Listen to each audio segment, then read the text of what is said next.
Salut à tous, je suis Yurigon, et si vous arrivez sur cette vidéo, sachez que c'est la suite d'une autre vidéo dans laquelle on revient sur l'annonce du tournage de Kaamelott deuxième volet, première partie et deuxième partie. Et maintenant qu'on a cette annonce, du coup on peut partir dans toutes les fan théories et les spéculations sur ce que vont peut-être contenir ces deux nouveaux films, et c'est d'ailleurs ce qu'on va faire dans cette nouvelle vidéo. Et oui, ça peut paraître peut-être un petit peu étonnant puisque Kaamelott c'est le titre de la série et des films, mais Kaamelott c'est avant tout le château du roi Arthur et des chevaliers de la table ronde. Or ce château justement il a été plus ou moins rasé à la fin du premier film, donc il y a de fortes chances que l'histoire de sa reconstruction, ça fasse partie intégrante de la nouvelle intrigue et que ça amène tout un tas de nouveaux gags sur ce chantier certainement très difficile. De la pierre, je peux même pas le dépanner, je viens de livrer 400 dolmens à Winchester, je suis désolé, puis en plus le colimaçon... A priori, ce nouveau film il devrait beaucoup se focaliser et faire de place au tout nouveau Chevalier de la Table Ronde, puisqu'on en a découvert énormément dans Kaamelott premier volet, et depuis la sortie en juillet 2021, Alexandre Astier il n'arrête pas de le répéter, le plus important pour lui c'est la nouvelle génération. Donc on devrait avoir normalement le regard un peu désabusé de cette nouvelle génération sur les glandus de la vieille école. Père, tonton Perceval, vous êtes des héros pour eux. Mais on devrait aussi avoir l'occasion de découvrir leurs capacités dans une toute nouvelle quête. Parce que ouais, si la quête du Graal, ça reste la priorité des Chevaliers de la Table Ronde, on sait aussi que ce nouveau film il devrait présenter une ou plusieurs nouvelles missions pour les hommes du roi Arthur. Et ouais, c'est pour ça, moi j'ai arrêté le Graal. C'est Alexandre Astier lui-même qui l'expliquait d'ailleurs en juillet 2021 dans la revue La Tribune de Lyon. Je sais que dans le prochain film, s'il a lieu, il devrait être question de quête avec un S. Il devrait y avoir une multiplicité de lieux d'aventure.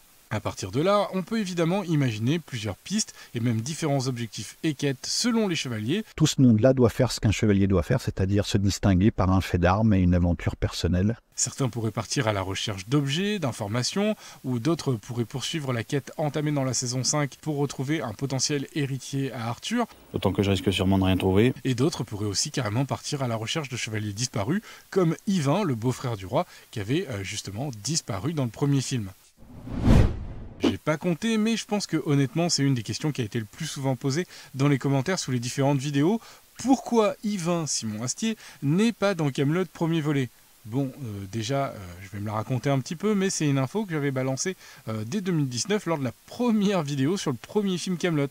À ce moment-là, j'avais noté que la tournée d'improvisation théâtrale de la troupe HeroCorp, qui est menée justement par Simon Astier, se déroulait pile pendant la période de tournage de Kaamelott premier volet. Et je lis également dans les commentaires toutes vos théories, toutes vos spéculations, mais bon, les trois quarts du temps, il n'y a rien d'officiel, et c'est pour ça que je ne les évoque jamais. Par contre, pour le deuxième film, là, il y a différents éléments qui vont dans les deux sens. Vous laissez pas embobiner, il cherche à vous rembobiner. C'est-à-dire que d'un côté, on a pu voir Simon Astier à nouveau s'afficher à côté de Aurélien Porteau, alias Gauvin, son partenaire de jeu dans Kaamelott. Vous allez être pantois. Et d'un autre côté, on a ce sketch pour le moins surprenant. Ça va, sauf que c'est mon agent qui me relance là, il veut absolument que je fasse un truc et...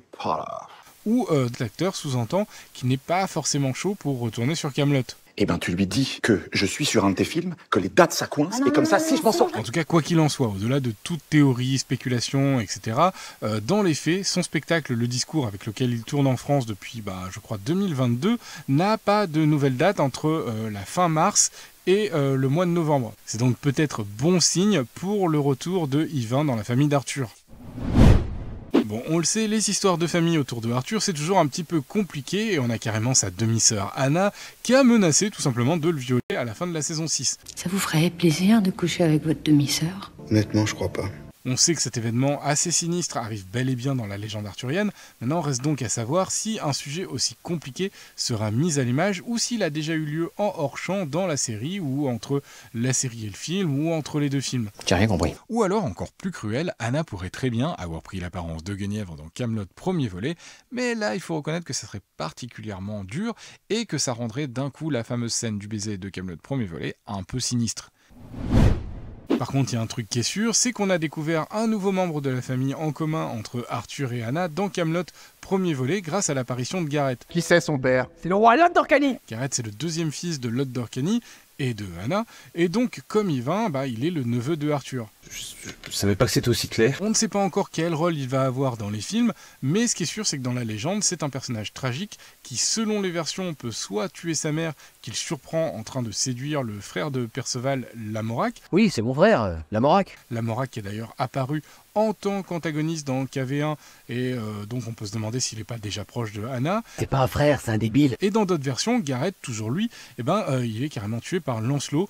Or, on le sait, Arthur a désormais une sorte de dette envers ce personnage qui, avec Mégane, la fille de Caradoc, lui a sauvé la vie. Pour ce qui est de Lancelot, puisqu'on en parlait il y a juste 2 secondes, on a découvert grâce au film qu'il y avait un truc super intéressant que Alexandre Astier avait préparé sur Lancelot depuis la série, c'est qu'il avait disséminé tout un tas de petits indices qui paraissaient complètement anodins à l'époque des premiers livres et qui finalement ont pris beaucoup d'importance dans les films et notamment à la fin du film. C'est Lancelot, le fils du roi Ban. Donc, comme on le sait désormais, il avait de bonnes raisons d'essayer de cacher son identité familiale. Vous êtes le fils du roi Ban. On sait aussi que la série nous avait annoncé l'arrivée potentielle de son demi-frère. Le fils de Ban, c'est pas Hector Desmar ? Et ouais, Lancelot, en fait, il a un demi-frère qui a été mentionné très brièvement par Bohort, et il s'agit de Hector Desmar. Et vous êtes le demi-frère d'Hector. Et maintenant que Lancelot est revenu vers son héritage familial... C'est un château en ruine et hanté. Ce frère, jusqu'ici resté dans l'ombre, il pourrait très bien réapparaître. C'est une chose que je ne souhaite pas évoquer. Et puis, évidemment, Lancelot, c'est aussi lui qui a permis l'introduction de la plus grosse menace à venir dans les films, à savoir les morts et le monde des morts. Oui. On voit des formes vaporeuses la nuit. Malgré une petite touche d'espoir avec Arthur qui regarde le soleil levant ou couchant, on ne sait pas très bien, avec Guenièvre, le film il s'est quand même fini sur quelques images potentiellement effrayantes. C'est-à-dire qu'on a découvert par exemple l'apparition du père de Lancelot qui est désormais un immense fantôme qui semble le guider depuis l'au-delà dans certaines de ses plus mauvaises actions. Je vous demande de garder ça pour vous. Puis la scène post-générique, elle a également permis le retour de Méléagant, qui lui est le fils du souverain du royaume des morts dans certaines versions de la légende. Je dirais que ma vie ne représente pas la période la plus captivante de mon existence. Dans ces versions de la quête du Graal, on peut découvrir Méléagant et son père qui kidnappent Guenièvre, et c'est Lancelot qui la libère et qui obtient du coup le pardon du roi et redevient un chevalier de la table ronde. Sauf que...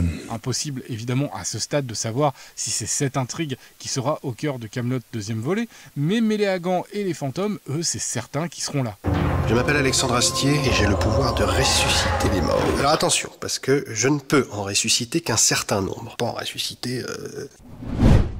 Enfin plus léger, on devrait également avoir du nouveau du côté de la relation entre Guetno et Repars. C'est pas parce qu'on est paysan qu'on sait pas se tenir. En effet, dans Kaamelott premier volet, on a pu découvrir Pétroc, le fils de Repars, éleveur et propriétaire terrien. Et à la fin du film, Pétroc a épousé Mabon, l'une des filles de Caradoc. Quoi ? Ce mariage permet donc à Repars d'être relié à la cour de Kaamelott, du moins par alliance, et donc d'avoir maintenant un statut social potentiellement plus prestigieux que celui de son éternel rival Guetno. Vous inquiétez pas, sire, j'ai l'habitude de gérer les petites querelles de voisinage. Cette inversion des rôles devrait permettre quelques situations plutôt originales et normalement jamais explorées jusque-là dans la série. Et puis il n'est pas impossible non plus que le personnage de Pétroc, qui s'était lui aussi joint à la résistance et au clan des semi-croustillants comme Gareth dont nous parlions un petit peu plus tôt, soit lui aussi l'un des nouveaux chevaliers de la table ronde qui seront au cœur des nouvelles quêtes dont nous parlions un petit peu plus tôt au début de la vidéo. Voilà, et pour en savoir un petit peu plus sur les adversaires que rencontreront Arthur et tous ces nouveaux chevaliers de la table ronde dans leur nouvelle quête, vous pouvez d'ores et déjà cliquer sur cette vidéo, et si vous voulez en savoir plus sur l'annonce du tournage de Kaamelott 2e volet, on en parle plus en détail dans cette vidéo-là. Voilà, et d'ici là, et comme d'habitude, je vous dis à très bientôt pour de toutes nouvelles vidéos.